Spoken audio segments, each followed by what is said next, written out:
பகவானுடைய ஒவ்வொரு அவயவமும் ஒவ்வொருவருடைய ஒரு வகையான சாபத்தை போக்க வல்லது அப்படின்னு காட்டுறார். அதுக்கு திருஷ்டாந்தம் சொல்றாரு பாருங்கோ. எப்படி அப்படின்னா, திருவடி தூள், அவனுடைய திருவடி துகள் இருக்கிறதே, அது அகலியனுடைய சாபத்தை போக்கியதா? இது நமக்கெல்லாம் தெரிஞ்சிருக்கிற சரித்திரம். அதற்கு அடுத்தது பகவானுடைய திருமுழந்தாள், முழந்தாள்னு சொல்றோமே, அந்த முழந்தாள் செய்த வேலை என்ன அப்படின்னால், குபேரனுடைய புத்திரர்களான நளகூவரன் மணிகிரீவன் அப்படிங்கிற 2 பேர், அந்த 2 பேர்களுடைய சாபம் தீர்த்தது.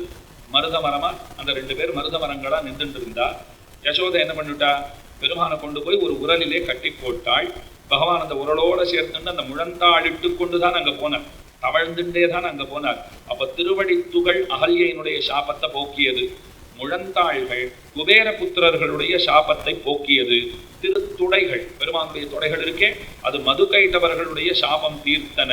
அதுக்கு மேல சொல்றாரு பாருங்கோ, பெருமானுடைய திருமார்பிலே வேர்வை போல வந்ததாம், அந்த வேர்வை ருத்ரனுடைய சாபத்தை தீர்த்தது. விட்டியார் மண்டையேந்தி பிறர்மனை திருதந்துண்ணும் முந்தியான் சாபம் தீர்த்த ஒருவன் அப்படின்னு திருமங்கையாழ்வார் பாடுறார்.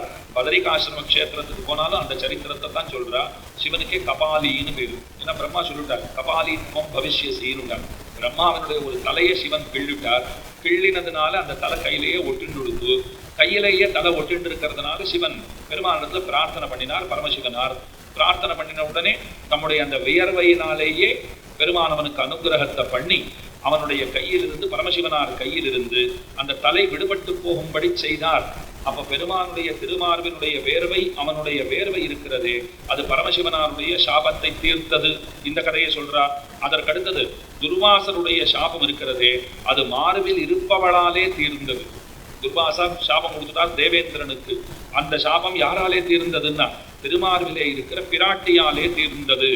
திருக்கண்களால இப்ப சாபம் தீரணுங்கிற இத்தனை பார்த்து வந்துட்டு முடியும். திருவடித்துகள் அகல்யைய ஞாபகம் வச்சுக்கோங்க, திருமுழந்தாள்கள் குபேர புத்திரர்களை ஞாபகம் வச்சுக்கோங்க, திருத்தொடைகள் மது கைட்டவர்களை ஞாபகம் வச்சுக்கோங்க. அதற்கு மேலே பெருமானுடைய திருமார்பினுடைய அந்த வியர்வை இருக்கிறதே, அதனாலே பரமசிவனாருடைய சாபம் தீர்ந்ததுன்னு பார்த்தோம். அதற்கு மேலே திருமார்பில் இருப்பவளாலே துர்வாசாவால ஏற்பட்ட சாபம் தீர்ந்தது.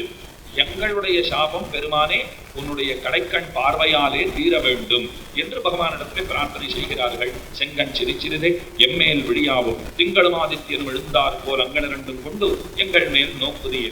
பகவானுடைய திருமேனியிலே 3 திவ்யமான அவயவங்கள் பக்தர்களுக்கு மிக மிக முக்கியமானவை. முதல்ல அவனுடைய திருக்கண்கள். ஜாயமானம் ஹி புருஷம் எம் பஷ்யேத் மதுசூதனஹா சாத்விகா சது விக்ஞேயா சவை மோக்ஷார்த்த சிந்தகான்னு சொல்லுவார்கள். நாம பிறக்கும் போது எந்த தேவதையினாலே பார்க்கப்படுகிறோமோ அதற்கு சேரத்தான் நம்முடைய குணவியல்புகள் இருக்குங்கிறார். சில தேவதைகள் நம்மளை பார்ப்பாளாம். நாம பிறக்கிறச்சே பகவான் நம்மளை பார்த்துருக்காருன்னு வச்சுக்கோங்க. இப்ப இங்க இருக்கிற அத்தனை பேரையும் பகவான் பார்த்துருக்காருன்னு நான் சொல்லுவேன். ஏன் அப்படின்னா, அப்பத்தான் சத்சங்கம் பண்ணணும், உபன்யாசம் கேட்கணுங்கிற ஆசையே வருமா, இல்லைன்னா வராது. இப்ப இங்க வராதவள்லாம் ஏன் வரலன்னா, சிம்பிளா என்ன பதில் சொல்லுவோம், ஆர்வம் இல்லை, இல்லைன்னா நேரம் இல்லை. நேரம் இல்லைங்கிறது சால்ஜாப்பு தான், ஆர்வம் இல்லைங்கிறது தான் உண்மையான காரணம். இப்ப இத்தனை பேர் வந்திருக்கீங்க, உலகத்துல இவ்வளவுதான மக்கள், நிறைய பேர் வரலாமே, ஏன் வரலன்னா ஆர்வம் இல்லைங்கிறதான முக்கியமான காரணம். ஏன் ஆர்வம் இல்லை? அவர்கள் பிறக்கும் போது பகவானாலே பார்க்கப்படவில்லை, அவ்வளவுதான். இது அடியன் சொல்லலே, சாஸ்திரம் சொல்றது. ஜாயமானம் ஹி புருஷம் எம் பஷ்யேத் மதுசூதனஹா. பிறக்கிற காலத்திலே மதுசூதனாலே எவன் பார்க்கப்படுகிறானோ அவன் எப்படி இருப்பான் தெரியுமா? சாத்விகனாக இருப்பான். சது விக்ஞேயா, யாவற்றையும் அறிந்தவனாக அவன் இருப்பான். சவை மோக்ஷார்த்த சிந்தகா, மோக்ஷம் வேண்டுங்கிற ஆசையோட இருப்பான். பகவத் கதைகளை கேட்கறதுல ஒரு பேரார்வம் அவனுக்கு இருக்கும். அப்ப திருக்கண்கள் முக்கியங்கிறது தெரிகிறதா? அவன் கண்ணால நம்மளை பார்த்துட்டான்னா நாம சிறந்தவர்களாக பிரகலாதனை போலே துருவனை போலே நாம ஆகிவிடுகிறோம். இப்போ அவர் கண்ணால பார்த்துட்டா அடுத்து நடக்கிற அதிசயம் என்னன்னா, நல்லா கேட்டுக்கோங்க, அவர் நம்மளை கண்ணால பார்த்துட்டா அவர் திருவடிகளை நாம பார்க்க ஆரம்பிச்சிருவோமா. இப்ப பெருமானுடைய அவயவங்களிலே சிலது ரொம்ப முக்கியம்னு ஆரம்பிச்சேன். முதல்ல கண்கள் முக்கியம், ஏன்னா அந்த கண்களால நம்மள அவர் அனுகிரகிக்கிறார். அவர் கண்களால நம்மளை அனுகிரகிச்சுட்டார்னா நம்ம கண்களால் அவன் திருவடிகளை பார்க்க ஆரம்பித்து விடுவோம். இது 2வது. திருவடிகளை பார்த்துட்டு நிமிர்ந்தோம்னா, இந்த கையை காண்பிச்சு அஞ்சேல்னு சொல்றாரு பாருங்க, கவலைப்படாதீங்கோ அப்படிங்கிறார். வேதாந்த தேசிகன் அழகா சொல்றார், இந்த கையை பகவான் ஏன் இப்படி வச்சுருக்காருன்னா, நீ சரணாகதி பண்ணிட்டோ இல்லையோ காப்பாத்துன்னு சொல்ற, காப்பாற்றுகிறேன், நீ திரும்ப திரும்ப வந்து சொல்லணும்னு அவசியம் இல்லைங்கிறார். அதுக்கு தான் தடுக்கிறான். பிராய பிரபதனே பும்சாம் பௌன புண்ணியம் நிவாரயனு ஹஸ்தஹா ஸ்ரீரங்க பர்த்துருமாம் அவ்யாத் அபயமுத்ரிதா. இப்படி காட்டி என்ன சொல்ல வர்றாருன்னா, போரும் போரும், நீ எப்போ பார்த்தாலும் வந்து காப்பாத்து காப்பாத்துன்னு சொல்ல வேண்டியது கிடையாது. நானே உங்ககிட்ட வந்தேன், வந்துட்டு என்ன சொன்னேன், இந்த 2 வருஷத்துல எனக்கு வேண்டப்பட்ட என் பெண்ணுன்னே வச்சுக்கோங்க, அத்தனை பெரிய பெண்ணெல்லாம் இல்லை, ஒரு வார்த்தைக்கு சொல்றேன், என் பெண்ணுன்னு வச்சுக்கோங்க, கல்யாணம் வச்சிருக்கேன் 2 வருஷத்துல. அந்த சமயத்துல உங்களை நம்பித்தான் நான் கல்யாணமே வச்சிருக்கேன், நிறைய செலவாகும் போல் இருக்கு, நீங்க தான் பெரிய ஒத்தாசை பண்ணணும் அப்படின்னா கண்டிப்பா பண்றேன். கல்யாண செலவுல பெரும் பகுதியை நான் ஏத்துக்கிறேன், நீ கவலைப்படாத, தடபுடலா பண்ணிடலாம், ஜாம் ஜாம்னு பண்ணிடலாம். எப்ப கல்யாணம்னு சொன்னேன், அது இருக்கு சுவாமி, 2 வருஷம் இருக்கு அப்படின்னு. 2 வருஷம் இருக்கும் இல்லையோ, நீ கவலையப்படாது, நான் பாத்துக்கிறேன், நீ போயிட்டு வா அப்படின்னு அனுப்பிச்சு விட்டார். நான் வீட்டுக்கு போன உடனே ஒரு போனை போட்டேன், உங்களுக்கு 2 வருஷம் கழிச்சு கல்யாணம் சொல்லியிருக்கேன், கொஞ்சம் ஞாபகம் வச்சுக்கணும். இப்பதான் நான் பார்த்து சொல்லிட்டு போனேன், நான் தான் பாத்துக்கிறேன்னு சொல்லிட்டேன், பெரும் பகுதி நான் பாத்துக்கிறேன்னு விட்டேன். 10 லட்சம் செலவு பண்றேன்னா 8 லட்சம் நான் கொடுக்குறேன், இதுக்கு மேல உனக்கு என்ன வேணும் அப்படின்னு அவர் சொன்னார். இல்ல அதுதான் ஒரு வார்த்தை உனக்கு நினைப்பூட்டி விடலாம் அப்படின்னு ஒரு போனை பண்ணேன்னா, அட என்னப்பா நீ இப்பதான் பார்த்துட்டு போனேன், 5 நிமிஷம் ஆளு, அதுக்குள்ள நான் அப்படி மறந்துட்டு வேணான்னு, அதான் இன்னும் 2 வருஷம் இருக்குன்னு சொல்லியிருக்கே அப்படின்னு விட்டார். அதுக்கப்புறம் ஒரு நாளும் நான் உங்களை தொந்தரவு பண்ணிட்டே இருக்கேன், பார்க்கும்போது சொல்றேன், வீட்டுக்கு போய் போனை பண்றேன், மெசேஜ் அனுப்புறேன், வாட்ஸ்அப்பை திறந்தா அதையே சொல்றேன். உங்களுக்கு எப்படி இருக்கும், ரொம்ப எரிச்சலா தானே இருக்கும். நான் தான் பாத்துக்கிறேன்னு சொல்லிட்டேனே, எத்தனை தடவை நீ இப்படி கேட்டுட்டே இருப்ப. இந்த எரிச்சல் தான் பகவானுக்கு நாம திரும்ப திரும்ப காப்பாத்து காப்பாத்துன்னா உண்டாருது. அவர் சொல்றார், எனக்கு ஒன்றும் ஞாபகம் மறதிலாம் கிடையாது, நீ சொல்லிட்டியோ இல்லையோ நான் பார்த்து கொள்ளுகிறேன், நீ பதற வேண்டிய தேவை கிடையாது. அப்ப கையை இப்படி வச்சுட்டு இருக்கிறதுக்கு பல அர்த்தம் இருக்கு. தேசிகன் ஒரு அர்த்தம் சொல்றார், நீ திரும்ப திரும்ப வந்தெல்லாம் ஒன்றும் சொல்ல வேண்டாம், நிறுத்து போரும் எனக்கு தெரியுங்கிறாராம். ஐ வில் டேக் கேர் சொல்லிட்டேனோ இல்லையோ, நான் பார்த்துக்கிறேன்னு சொன்னப்பறம் உனக்கு என்ன கவலை இருக்கு, நீ ஏன் உன்னை பத்தி கவலைப்படுற. நான் கேட்டேன், என்னை பத்தி நான் கவலைப்படாத யார் கவலைப்படுவா. பெருமாள் கேட்டார், சொல்யூஷன் இருக்கான்னு. அது இல்லையே என்கிட்ட.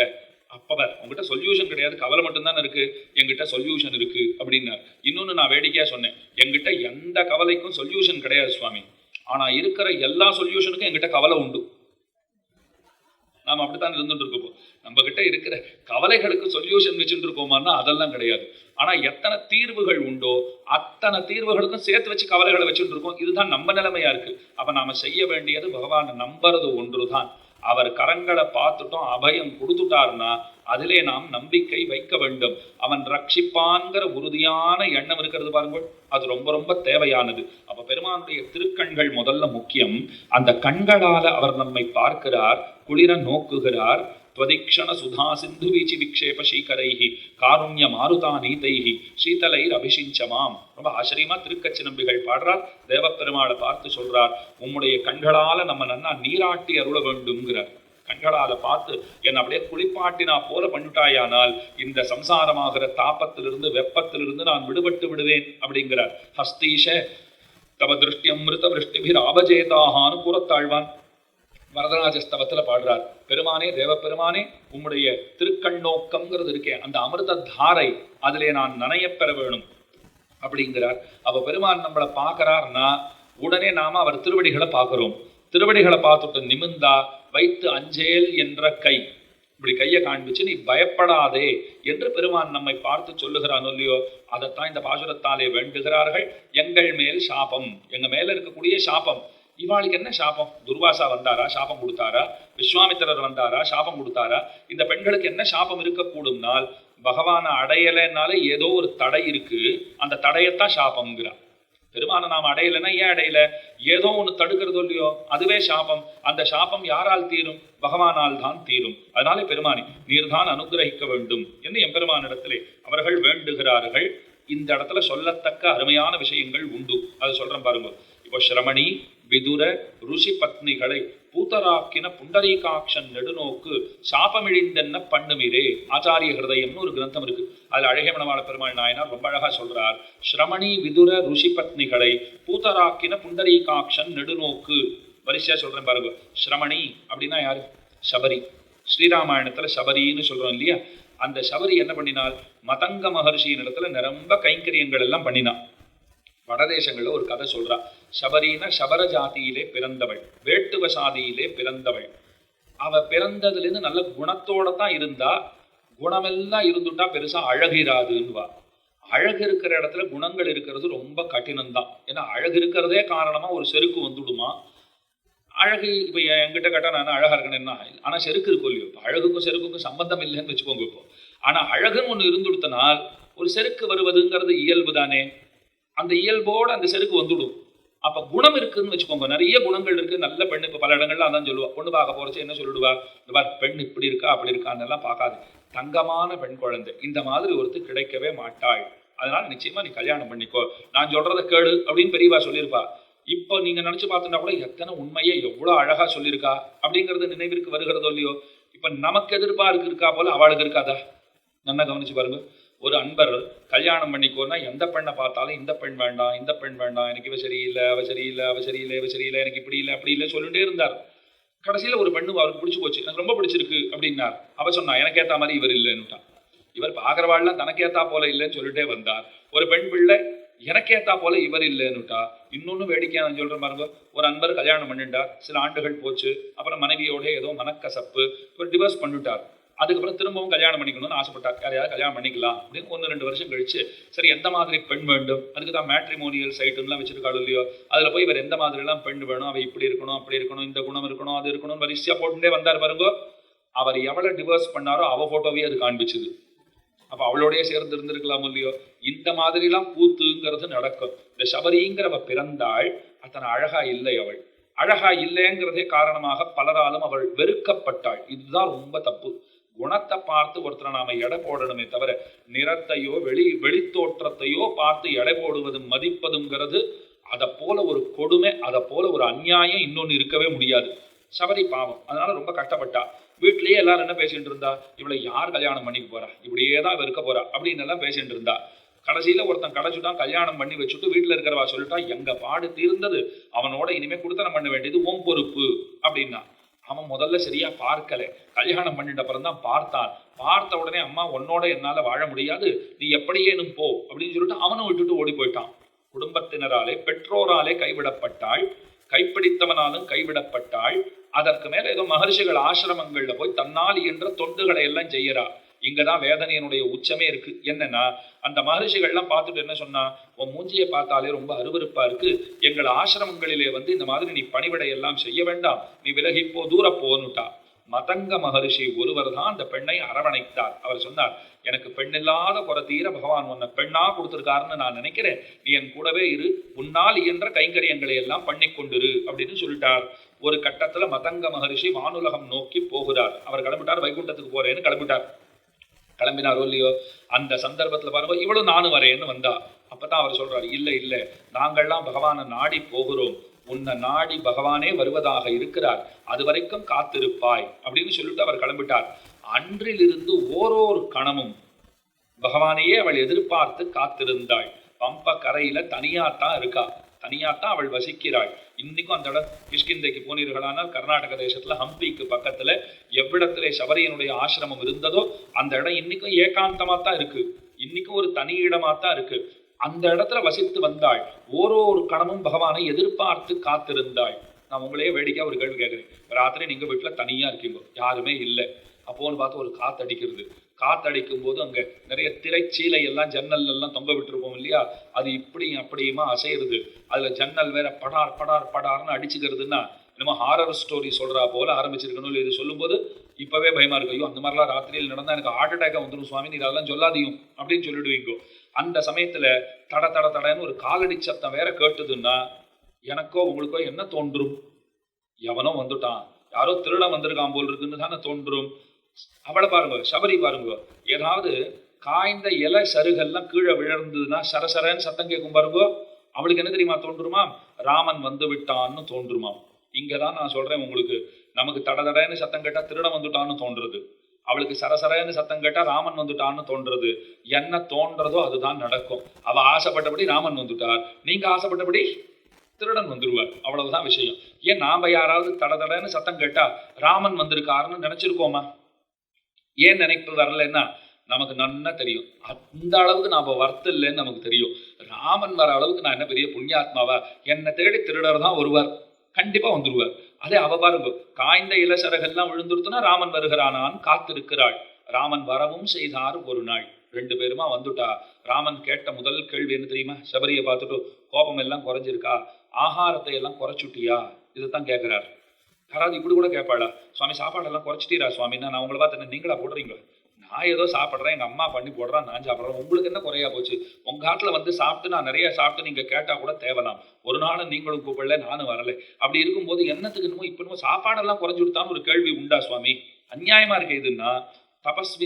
தபஸ்விகள் எல்லாம் பார்த்தா அப்படிதான் கேட்பாளாம், சாப்பாடெல்லாம் குறைஞ்சிருக்கா? ஏன்னா கோபம் எல்லாம் அப்பத்தான் குறையும், உலக இன்பங்களிலே பற்றுங்கிறது அப்பத்தான் தொலையும். ஏன்னா நீங்க மேல பெருமானை நோக்கி போகணும்னு காத்துட்டு இருக்கிறவாடாச்சே. சபரியை பார்த்து இந்த கேள்வியெல்லாம் கேட்கிறார். சபரிக்கு தந்த கனி அதெல்லாம் பெருமாள் அந்த பழங்களை எல்லாம் அவன் என்ன கொடுத்தா? பதரி பழங்களை கொடுத்தா. பதரி இழந்த பழங்களை சபரி கொடுத்தா. அதெல்லாம் பகவான் எடுத்துக்கொண்டார். சபரி மோட்சம் போனா ராமன் கொடுத்தாருன்னு நான் சொல்லல. வேதாந்த தேசிகன் ரகுவீர கத்தியத்துல இது அழகா சொல்றார். சபரி மோக்ஷ சாட்சி பூதாங்கிறார். சபரிக்கு மோட்சம் கொடுத்தவனேன்னு அவர் சொல்லவே இல்லை. அவ ஆச்சாரிய அனுகிரகத்துல தானா போயிட்டா. அவ போனான்னு பார்த்து சொல்றதுக்கு ஒரு ஆள் வேணுமோ இல்லையோ, அதுதான் ராமன். இவர் மோட்சத்தை கொடுக்கல, ஜட்டாயுக்கு இவர் மோட்சம் கொடுத்தார். ஜட்டாயுவை பார்த்துட்டு சொல்றார், மயாத்வம் சமனுஜாதா கச்சலோகான் அனுத்தமான், என்னாலே அனுப்பப்பட்ட நீர் மேலான உலகம் வைகுண்டத்தை அடைவீராக. அப்ப ஜட்டாயுக்கு மோட்சம் கொடுத்தது ராமன் தான். சபரிக்கு மோட்சம் ஆச்சாரிய அனுகிரகத்தாலே கிடைத்தது. அவ என்ன தெரியுமா சொல்லிட்டு போனா? பெருமானே, உன்னை சேவித்து விட்டேன், என்னுடைய ஆச்சாரியருடைய திருவடிகளை நான் சென்று அடைகிறேன்னா. அன்றிலிருந்து இன்று வரைக்கும் ஸ்ரீ வைஷ்ணவ சம்பிரதாயத்திலே ஒருத்தர் இந்த உடலை விட்டுட்டு விண்ணுலகம் எய்தினார் அப்படின்னால் அவர் பரமபதம் புகுந்தார், பரமபத பதவி கிடைக்க பெற்றார் அப்படின்லாம் சொல்ல மாட்டா. ஆச்சாரியன் திருவடிகளை அடைந்தார்னுவா. இது யார்கிட்ட இருந்து கத்துண்டானா? சபரிக்கிட்ட இருந்து கத்துன்றதுதான். அவர் சொல்லிட்டா, இங்க ஆச்சாரியனுக்கு கைங்கரியம் எல்லாம் பண்ணிட்டு இருந்தேன், மதங்க மகர்ஷி அவர் அங்க போயிட்டார், நான் அங்க போய் அவரை சந்திக்கணும்னு ஆவலோடே இருக்கிறேன். அப்ப ராமன் கிட்ட என்ன சொல்லிட்டா? ஒன்னு அங்க வணங்குறதுக்கு நான் போவே இல்லை, என் ஆச்சாரியரை வணங்குறதுக்கு தான் அங்க போறேன். அத்திர பரத்திர சாப்பி நித்தியம் யதீய சரணவு சரணம் மதியம். அதனாலதான் ஆச்சாரியனை பத்தி சொல்லச்சே வேதாந்தாச்சாரியர் வேதாந்த தேசிகன் சொல்றார், தீர்க்க பந்துங்கிறார். தீர்க்க பந்தும் தயாளுங்கிறார். மீதி பந்துக்கள்லாம் எப்படின்னா ஒரு குட நீரோடே போம் உறவு, அவ்வளவுதானே. ஒருத்தர் போயிட்டாருன்னா ஒரு குடம் தண்ணியை கொட்டினா முடிஞ்சு போச்சு. ஆனா தீர்க்க பந்து யாரு? நமக்கு இங்கும் அங்கும் எங்கும் உறவினனாக இருக்கிற ஒற்றை ஆளு யாருன்னால் நம்முடைய ஆச்சாரியன் மட்டும்தான். அதனால தான் ஆள வந்தார் சொன்னார், இங்க நாதமுனிகளுக்கே நான் ஆட்பட்டிருப்பேன், அங்கும் நாதமுனிகளுக்கே நான் ஆட்பட்டிருப்பேன். பரமபதம் வரேன் நீரே, எனக்காகவான்னு பெருமாள் கேட்டா, உனக்காக யார் வந்தா? எங்க ஆச்சாரியன் அங்க இருக்காரு, அதனால வரேன். அவ்வளவுதான் விஷயம். சபரியும் அதே தான் சொன்னாள். அதனால தான் ஆச்சாரியன் திருவடிகளை அடைந்தார்னு சொல்லுகிறோம். இப்ப முதல்ல ஒருத்தியை பார்த்தாச்சு. அந்த சபரி என்ன தெரியுமா சொன்னா ராமனிடத்திலே? சக்ஷுஷா தவ சௌமியேன்னு பூதாஸ்மி ரகுநந்தன, உன்னாலே பார்க்கப்பட்டேன், நான் தூய்மையானவளாக ஆனேன். அங்கனிரண்டும் கொண்டு எங்கள் மேல் நோக்குதியேல் எங்கள் மேல் சாபம் இழிந்துன்னு பாசுரம் இருக்கா? அவ சபரியினுடைய வார்த்தை ஞாபகம் வச்சுக்கோங்க. உன்னாலே பார்க்கப்பட்டேன் ராமா, நான் தூய்மையை அடைந்தேன். இது ஒன்னாச்சு. அடுத்தது பாருங்க, விதுரர் வீட்டுக்கு பெருமான் சாப்பிடுவதற்கு சென்றார். விதுரான்னானி புபுஜே சுச்சீனி குணவந்திச்ச விதுரஸ்ஸ மகாமதின்னு சொல்லுவார்கள். விதுரருக்கு என்ன தெரியுமா பேரு? மகாமதின்னு பேரு. பேரறிஞரான விதுரர். இங்கதான் வேடிக்கை இருக்கு. ஏன் பேரறிஞர் அப்படின்னா, கண்ணன் விதுரர் வீட்டுக்கு போனார். விதுரன் ரொம்ப ஏழைதான் பாவம். அவர் ஏதோ தட்டுமுட்டு சாமான்லாம் தயார் பண்ணி வச்சு அது மேல ஒரு ஆசனத்தை போர்த்தி அதை ஒரு சீட்டா தயார் பண்ணிவிட்டார். சிம்மாசனத்துல உட்கார வேண்டியவன் கண்ணன். அவனுக்கு ஏதோ நான் என்னால முடிஞ்ச ஒரு ஆசனம் போட்டிருக்கேன்னு வாசல்லையே அப்படி எட்டி எட்டி பார்த்துட்டு இருக்கார். கண்ணன் வந்தார், கைப்பிடித்து அழைத்து கொண்டு போனார். எத்தனை நேரம் விதுரர் வீட்டிலே கண்ணன் தங்கி இருந்தாரோ அத்தனை நேரமும் கண்ணன் உட்காரவே இல்லை. ஏன்னா இவர் உட்காரவே விடலை. அவர் உட்கார வைக்க அப்படி அழைச்சின்னு போவாராம். ஒரு நிமிஷம் இரு அப்படின்ற அதனா இப்படி இப்படி தட்டி பார்த்துட்டு சரியா இருக்கான்னு பார்த்துட்டு, எனக்கு என்னமோ பயமா இருக்கு, இரு அப்படின்வார். இப்போ உட்காரு அப்படின்வார். உட்கார போனா திரும்ப பிடித்து இழுப்பார். கண்ணன் சிரிச்சுட்டே இருக்கானா. வந்து 1:30 மணி காலம் ஆச்சு, இன்னமும் நிக்கவே தான் வச்சுட்டு இருக்கார். அதுக்கு மேல ஒரு கதை வேற சொல்றாள். பழங்கள் எல்லாம் தூக்கி போட்டுட்டு தோலையே பரிசாக கொடுத்தான். அந்த தோலையெல்லாம் பகவான் சாப்பிட்டுட்டார். ஏன்பா அப்படின்னா, கொடுத்தவருக்கும் தான் என்ன கொடுக்குறோன்னு தெரியல, சாப்பிட்ட எனக்கும் நான் என்ன சாப்பிட்டேன்னு தெரியல. ஏன்னா நாங்க 2 பேரும் ஒருத்தரை ஒருத்தர் முத்த பருகுகிறவர்களாக ஆனோம். நான் அவரை சாப்பிட்டு இருந்தேன், அவர் என்ன சாப்பிட்டு இருந்தார். அதனால கொடுத்தது என்னன்னு அவருக்கு தெரியாது, சாப்பிட்டது என்னன்னு எனக்கு தெரியாதுன்னுட்டான் பெருமான். இது ஒன்னாச்சா. நான் விதுரரை கேட்டேன், ஏன் சுவாமி வீட்டுக்கு வந்தவரை அந்த நாற்காலியில உட்காத்தி வச்சா தான் என்ன குறைஞ்சு போச்சு? நீர் தான் ஏதோ ஒன்று தயார் பண்ணி வச்சுட்டீரோ இல்லையோ, பழைய ஆயில் டின் எல்லாம் கொண்டு வந்து போட்டு ஏதோ ஒன்று தயார் பண்ணிட்டீர், அதுல ஏன் உட்காத்தி வைக்கலன்னா? அழகா அவர் பதில் சொன்னார், நான் துரியோதனன் உப்பத்தின்று வளர்ந்தவன். இப்பத்தான் துரியோதன சபையில என்னாச்சு தெரியுமா? ஒரு பொய்யாசனத்தை துரியோதனன் போட்டிருந்தான். கண்ணன் தூதனாக வருகிறான், ஒரு பொய்யாசனத்தை போட்டு வச்சுட்டு அதுக்கு கீழே நிறைய மல்லர்களை அரக்கர்களை எல்லாம் இருக்க செய்து பெருமான் வந்து அதுல உட்கார்ந்தா உள்ள விழணும். விழுந்தா அந்த அரக்கர்களும் மல்லர்களும் அவனை துவம்சம் பண்ணணும்னு துரியோதனனுடைய திட்டம். அவனுக்கு ஒரு பயமா வந்துட்டு வேற ஏதாவது சீட்ல கண்ணன் உட்காந்துட்டா என்ன பண்றது இப்போ அப்படின்னு கவலைப்பட்டு இருந்தான். கண்ணன் உள்ள நுழைஞ்சார் பாருங்க. இவன் திட்டம் தான் முதல்ல அவனுக்கு தெரியத்தானே வந்திருக்கிறது, எல்லாம் தெரிஞ்சவர் தானே. உள்ள வரச்சவே என்ன சொல்லிட்டார் துரியோதனா, எனக்கு அந்த சீட்டு தான் வேணும்னாராம். நான் அங்கதான் உட்காருவேன், எனக்கு அந்த சீட்டு தான் வேணும். துரியோதனனுக்கு ஆச்சரியம் தாங்கலையாம். ஐயோ நம்ம கட்டப்பட்டு உட்காத்தி வைக்கணும்னு நினைச்சோம், தானா போய் வலிய வந்து விழறேன்னு சொல்றான். ரொம்ப சந்தோஷம். பெருமான் போய் உட்கார்ந்தார். அவன் ஆசைப்பட்டபடி விழுந்தார். அவன் ஆசைப்பட்டபடி துவம்சமாச்சான்னா இவர் ஆசைப்பட்டபடி துவம்சமாச்சு. கண்ணனை துவம்சம் பண்ணணும்னு அவன் நினைச்சிட்டு இருந்தான். மொத்த பேரையும் துவம்சம் பண்ணிட்டு விஸ்வரூப தரிசனத்தோட பெருமான் வெளியிலே வந்தார். இன்னைக்கும் காஞ்சிபுரத்திலே திருப்பாடகம்ங்கிற திவ்ய தேசத்திலே ரொம்ப ஆச்சரியமா பெருமான் பாண்டவ தூதனா சேவை சாதிக்கிறான். வீத்திருந்த நிலையில அத்தனை உயரமான கம்பீரமான பெருமாளை நீங்கள் பாரத தேசத்திலே வேறெங்கும் தரிசிக்க முடியாது. அவருடைய திருவிரல் நகங்களை கூட நன்றாக சேவித்துக் கொள்ளலாம். எத்தனை ஆச்சரியமான திருமேனி! இந்த திருக்கரத்தை இப்படி காண்பித்துக் கொண்டு ஒரு திருவடியை மடிச்சுண்டு ஒரு திருவடியை தொங்க விட்டு கொண்டு எப்படி பெருமான் வெளிப்புறப்பட்டு வந்தானோ அப்படியே சேவை சாதிக்கிறார். இன்றைக்கும் அவசியம் ஒரு தடவை வந்து தரிசித்து ஆனந்தத்தை பெற்றிடுங்கோள். அப்ப பாருங்க, அப்படி வந்துட்டார் பெருமாள். இது அங்க நடந்து கொடுத்தா துரியோதனன் சபையில. விதுரர் வீட்டுக்கு வந்த உடனே விதுரருக்கு என்ன பயம்னால், துரியோதனன் பொய்யாசனம் போட்டானோ இல்லையோ, எனக்கும் அவன் தான் சம்பளம் கொடுக்குறான், அவன் உப்ப தின்னு தின்னு அவன் குணம் தானே என்கிட்டையும் இருக்கும், எனக்கே என் பேர்ல நம்பிக்கை இல்லை, நானும் பொய்யாசனம் தான் போட்டிருக்கேனோன்னு என் பேர்லயே எனக்கு பயம், அதனாலதான் அவர் உட்காரவே விடலேன்னார். அதனாலதான் அவர் பேரறிஞர்னு கொண்டாடப்பட்டார். இதுதான் வேடிக்கை பாருங்க. அவருக்கு இருக்கிறது ஒரு அறிவின்மை, அஜ்ஞானம். இந்த அஜ்ஞானம் வேணுங்கிறா. பகவானுக்கு எந்த தீமையும் ஒரு நாளும் வாராது. இது நீங்க புத்தியால பார்த்தா உங்களுக்கு கிடைக்கிற செய்தி. இதே நீங்கள் உள்ளத்தால பார்த்தீர்களானால், ஐயோ அவன் குழந்தை மாதிரியாச்சே, அவனுக்கு பல தீமைகள் ஏற்படக்கூடுமே, அப்ப சாஸ்திரத்தெல்லாம் நீங்க பார்க்காதீங்க. சாஸ்திரம் அவனுக்கு ஏதும் ஆகாதுன்னு சொல்லும். ஆனா உள்ளத்தால பார்த்தோம்னால் ஏதேனும் ஆகிவிடுமோ அப்படின்னு ஒரு பயம் ஏற்படுறதோ இல்லையோ.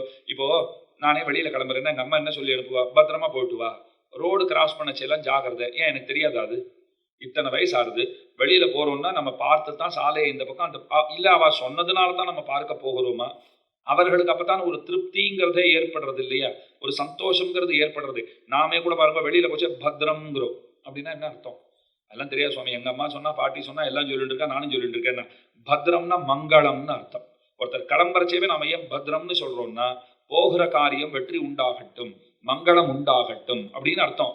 அப்ப நீங்க பத்ரம்னு சொன்னா இதுல ஜாகிரதையா போயிட்டு வாங்குற அர்த்தமும் இருக்கு, மங்களம் உண்டாகட்டும்ங்கிற அர்த்தமும் இருக்கு. அப்ப எல்லாத்தையும் சொல்லிட்டோம் பாருங்க, என்னென்ன சொல்லணுமோ அது எல்லாத்தையும் சொல்லியாச்சு, பத்ரம்ங்கிறோம். ஏன் போற நமக்கு தெரியாதான்னா, சொன்னாத்தான் அவளுக்கு திருப்தின்னு ஒண்ணு இருக்கும் இல்லையோ, அப்படி சொன்னாத்தான் அவளுக்கு திருப்தி. அப்ப பேரறிஞர்னு விதுரர் ஏன் கொண்டாடப்படுகிறார்னால், பகவானுக்கு ஏதும் ஆகாதுன்னு அவருக்கு தெரியும். ஆனா ஏதேனும் ஆகிவிடுமோன்னு அச்சம் கொண்டாரோ இல்லையோ, அந்த அச்சம் இருக்கிறதுனாலேயே அவர் பேரறிஞர், இந்த அறிவின்மை இருக்கிறதுனாலேயே அவர் அறிவாளி. எவ்வளவு வேடிக்கையா இருக்கு பாருங்க. இது ஒரு அறிவின்மை, அஜ்ஞானம். இந்த அஜ்ஞானம் இருக்கிறதுனாலேயே அவர் ஞானி. அப்ப இந்த அஜ்ஞானம் வேண்டும்ங்கிறார். கண்ணன் அவர் வீட்டுக்கு வந்துட்டார்.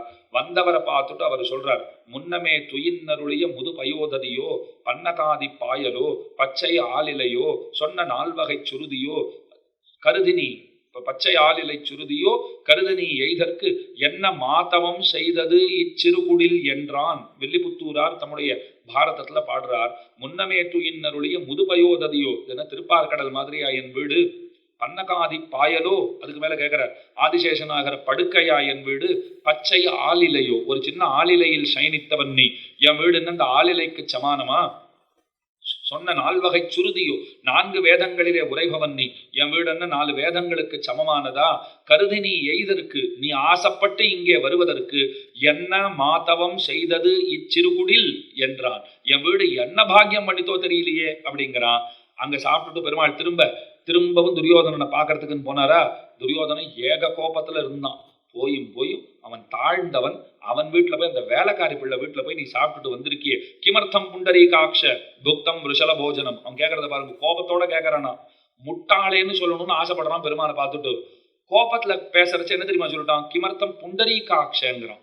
ஸ்தோத்திரம் பண்ண ஆரம்பிச்சுட்டான். அவன் வெய்யறதான் நினைச்சுட்டு இருக்கான், ஆனா அது ஸ்தோத்திரமா வெளியில வந்து விழுந்துடுத்து. ஏ செந்தாமரை கண்ணா, அவன் வீட்டுல போய் சாப்பிடலாமா? சுத்தி இருக்கிறவா பார்த்தா நீ வெய்யதானே வெய்யற, கோபமா ஆவேசமா பேசும்போது செந்தாமரை கண்ணா, ஸ்ரீமன் நாராயணனா இதெல்லாமா சொல்லுவா?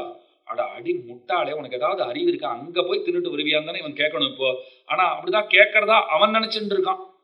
ஆனா வெளியில வந்திருக்கிற வார்த்தையை பார்த்தா கிமர்த்தம் புண்டரீகாட்ச, நாயனாருடைய அந்த மேதாவிலாசத்தை நீங்க பாருங்க. ஆச்சாரிய ஹிருதயம்ங்கிற கிரந்தத்திலேருந்து ஒரு சூழ்நிக்க சொன்னேனே, ஸ்ரமணி விதுர ருஷி பத்னிகளை பூத்தராக்கின புண்டரீகாட்சன் நெடுநோக்கு சாபமிழிந்தென்ன பண்ணுமிரேன்னு பாடியிருக்கார்.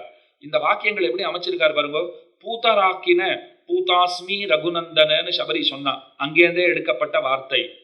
பூத்தராக்கின புண்டரீகாட்சன், கிமர்த்தம் புண்டரீகாட்சன்னு துரியோதனனுடைய வார்த்தை, அங்கிருந்தே அதை எடுத்திருக்கார். அதற்கு மேல நெடுநோக்குன்னு ஒண்ணு போடுறார். அது ரொம்ப ஆச்சரியமான சரித்திரம். இப்ப துரியோதனன் கேட்டுட்டான், ஏ செந்தாமரை கண்ணா, அங்க போய் சாப்பிடுவியா அப்படின்னு கேட்டுட்டான். செந்தாமரை கண்ணன், அதனால தான் விதுரனை குளிர நோக்கி அவனுடைய சாபத்தை பெருமான் போக்கினான்னு அர்த்தம். அங்க இரண்டும் கொண்டு எங்கள் மேல் சாபம் இழிந்து. இது ரெண்டாச்சு. சபரி பார்த்தாச்சு, விதுரர் பார்த்தாச்சு. மூணாவது வேடிக்கையான கதை. கண்ணன் பசங்களை எல்லாம் அழைச்சிட்டு ஆடு மாடு மேய்க்கிறதுக்கு காட்டுக்கு போனார். டிஃபன் சாப்பிட்டுட்டு தான் கிளம்பினார். கையில கொண்டு போன லஞ்சையும் ரொம்ப சீக்கிரம் 10 மணிக்கெல்லாம் சாப்பிட்டுட்டா. எல்லாமே பசின்னா எல்லாம் சாட்டாச்சு. ஒரு குழந்தை வயிற்ற தடவினான். இவ்வளவு சீக்கிரம் சாட்டாச்சு, திரும்ப பசிக்கிறது. கண்ணா என்ன பண்றதுன்னு தெரியலையே. கண்ணன் சொன்னான், நாம வரச்சேவே பாத்தியா பெரிய ஹோமத்துக்கு திட்டமிடல்லாம் நடந்துட்டு இருந்தது. பெரிய யாகாதிகளை வளர்ப்பதற்கு எல்லாம் தயாராகி இருந்தார்கள். பின்னாடி நல்லா கமகமகமன் தளிக ஆயிண்டிருந்தது, சமையல் ஆயிண்டிருந்தது. அதை போய் கேட்டு வாழ்ந்துட்டா எல்லாரும் சாப்பிட்டுடலாம். 2 குழந்தைகளை அனுப்பி வச்சா. 2 குழந்தைகள் போனா. அங்க இருக்க மாட்டு வண்டி ஏதாவது இருக்கும், அதுல மொத்தத்தையும் போட்டு வந்துடும். எல்லா சித்திராந்தங்களையும் நாம சாப்பிடலாம். அந்த 2 குழந்தைகளும் கேட்டா, போய் கேட்டா கொடுப்பாடா கண்ணா அப்படின்னு கேட்டா. என் பேரை சொல்லு, எல்லாம் கிடைக்கும் அப்படின்னா. அந்த 2 குழந்தைகளும் போச்சு. அங்க மகர்ஷிகள்லாம் தயாரா அந்த யாகத்தை பண்றதுக்கு சன்னத்தர்களாக தயாராக இருந்தார்கள். போய் கேட்டா, எங்களுக்கு உணவு வேணும், ரொம்ப பசிக்கிறது அப்படின்னா. என்னது கொடுத்து வச்ச மாதிரி இவ்வளவு அதிகாரமா கேட்குறீங்க? சாயங்காலம் பூர்ணாகுதி ஆன பிற்பாடு வாங்க, தொன்னையில கொஞ்சோண்டு தருவோம் அப்படின்னுட்டா. இவ ரொம்ப கெஞ்சி பார்த்தா இல்லைன்னு ஆகி போச்சு. அந்த குழந்தைகள் வராளாம். கண்ணன் அந்த வெயில்ல இப்படி வச்சுன்னு அப்படி பார்த்துட்டே இருக்காரா. ஏ மாட்டு வண்டி வருதா பாருங்கடா, தெரியறதா பாருங்கோ அப்படின்னு இருக்கார். அந்த 2 குழந்தைகளுக்கு கண்ணன் தெரிஞ்சுட்டான். இப்படி கையை வச்சுட்டு பாக்குறாருன்னு தெரிஞ்ச உடனே அவன் அங்கேருந்து சிக்னல் கொடுத்தாளாம். இப்படி எல்லாம் பார்க்காது, ஒன்றும் கிடையாது, வெறுங்கையாத்தான் வரும், எதுவும் கிடைக்கல இந்த இடத்துல அப்படின்னு வந்துட்டா. கண்ணன் கேட்டார், ஏன் என் பேரை சொல்லலை அப்படின்னா. உன் பேரை சொன்ன அப்புறம் தான் இப்ப சாயங்காலம் தொன்னையில கூட கிடைக்குமாங்கிறது இப்ப சந்தேகமா இருக்கு. முதல்லையாவது சாயங்காலம் வாங்கும், தொன்னையில தரோன்னு சொல்லியிருந்தா. நம்ம கொடுத்து வச்ச மாதிரி இத்தனை அதிகாரமா கேட்கறியன்னு அங்க இருக்கிற கிழவர்கள்லாம் எப்படி பேசிட்டா தெரியுமா? அன்னைக்கு இங்க சொன்னேன்னா கொரட்டூர்ல சொன்னேனான்னு தெரியல. நான் ஒரு உதாரணம் சொன்னேன். பெருமாள் உடனே காட்டாராம், நீங்க ஏண்டா போய் மகர்ஷிகளிடத்துல போய் கேட்டீங்க, அவகிட்ட போய் கேட்கலாமா இந்த மாதிரி? அவர்கள்லாம் பெரிய தாடி வளர்த்துட்டு இருக்கா. தாடி வளர்த்து இதயத்தையே மறைத்தவர்கள், இழந்தவர்கள். இவ்வளவு பெரிய தாடி இருக்கும் இல்லையோ, இதயத்தையே இழந்துட்டா அதுவே மறைஞ்சு கிடக்கு. அதுகள் கிட்ட போய் ஒரு பிரயோஜனமும் கிடையாது. ருஷி பத்னிகள் இடத்துல போய் கேளுங்க, இப்ப திரும்ப போங்கன்னார். திரும்ப நாங்க 2 பேர் தான் போகணுமா அப்படின்னாவா? இல்ல நீங்களே போங்க, ஒரு தடவை போயிட்டு வந்த உங்களுக்கு தான் இடம் தெரியும், பின்னாடியா போறதுக்கு வழி தெரியும், நேர போங்கோ, அந்த ரிஷி பத்னிகளை போய் கேளுங்கன்னு உடனே ரிஷி பத்னிகளை போய் சென்று கிட்டினார்கள், போய் பிரார்த்தனை பண்ணினார்கள். இவா கேட்ட உடனே கண்ணனுக்கான்னு கேட்டுட்டு மொத்தத்தையும் மாட்டு வண்டியில ஏத்துட்டு அவ உட்காந்துட்டா. போலாமாங்கிறா. நேர வாங்க கண்ணன் இடத்துல. அப்ப பின்வாசல் வழியா இவ வந்துட்டா. இங்க எல்லாம் ஸ்வாஹா ஆயிடுத்து, அங்க முன்பக்கத்துல அவ ஸ்வாஹா யாகம் பண்ணிட்டு இருக்கா. இங்க மொத்தத்தையும் எடுத்துட்டு போயாச்சு. கண்ணனுக்கும் கூட வந்திருக்கிறவாளுக்கும் அத்தனை பேருக்கும் சாப்பாடெல்லாம் போட்டுட்டு அந்த ரிஷி பத்னிகள் சொல்றா, நீதான் இந்த ஆத்மாவிற்கு கணவன், உன்னை விட்டுட்டு இனிமேல் நாங்கள் போவதாக இல்லைன்னா. இது என்ன வம்பா போச்சு, நன்னா இருக்கே. ஆத்மாவுக்கு நான் கணவனா இருக்கலாம், இந்த பிறவிக்கு அவர்கள்லாம் உங்களுக்கு கணவன்மார்களாக இருக்கிறார்கள். ரிஷி பத்னிகளை பார்த்துட்டு சொல்றார், ரிஷிகளை விட்டு விடாதீர்கள், போய் வாருங்கோள்னு அனுப்புறார். அப்ப பண்ணின காரியம் என்ன அப்படின்னால், வேர்த்து பசித்து வயிறசைந்து வேண்டடிசில் உண்ணும் போது ஈதென்னு பார்த்திருந்து நெடுநோக்கு கொள்ளும்னு ஆண்டாள் பாசுரம். அந்த நெடுநோக்கு கொள்ளும் அப்படியே பார்த்துட்டு இருந்தாரோ இல்லையோ, நாயனாருடைய அந்த சாதுரியம் பாருங்க. அந்த வார்த்தை எடுத்து இங்க போட்டார். ஸ்ரமணி விதுர ருஷி பத்னிகளை பூத்தராக்கின பூதாஸ்மி ரகுநந்தன புண்டரீகாட்சன் கிமர்த்தம் புண்டரீகாட்ச நெடுநோக்கு. நெடுநோக்குங்கிறது இந்த பாசுரத்திலே வருகிற ஒரு பதம். நெடுநோக்கு சாபம் இழிந்தென்ன பண்ணுமிரே அப்படின்னா என்ன அர்த்தம்? பகவானுடைய அருட்கண் பார்வை, கடைக்கண் பார்வை நம்ம பேர்ல விழுந்துடுத்துன்னு சொன்னால் நம்முடைய துன்பங்கள் துயரங்கள் அனைத்தும் நம்ம விட்டு நீங்கும் என்பது இந்த பாசுரத்தாலே சொல்லப்படுகிறது. அதுவே பகவானிடத்துல பிரார்த்தனை. அவருடைய அருட்கண் பார்வை எப்போதும் நம்மேல் விழுந்திருப்பதாகுக என்று பிரார்த்தித்துக் கொண்டு, அவன் அருளாலே சகல ஐஸ்வர்யங்களையும் ஆயுராரோக்கிய ஐஸ்வர்யாதிகளை நாம் அனைவரும் பெற்று அவன் கொடுத்ததை அவனுக்கே உபயோகப்படுத்துகிற அந்த மனசையும் நமக்கு பகவான் கொடுக்கணுங்கிறதையும் பிரார்த்தித்துக் கொண்டு இன்றைய தினத்தை பூர்த்தி பண்ணுகிறேன். நாளைக்கு நரசிம்மாவதார வருணனம், நரசிம்மாவதார வைபவம், மாரிமலமுழஞ்சில் பாசுரத்தினுடைய அனுபவத்தை நாளைக்கு இந்த கோட்டியிலே செய்யலாம்.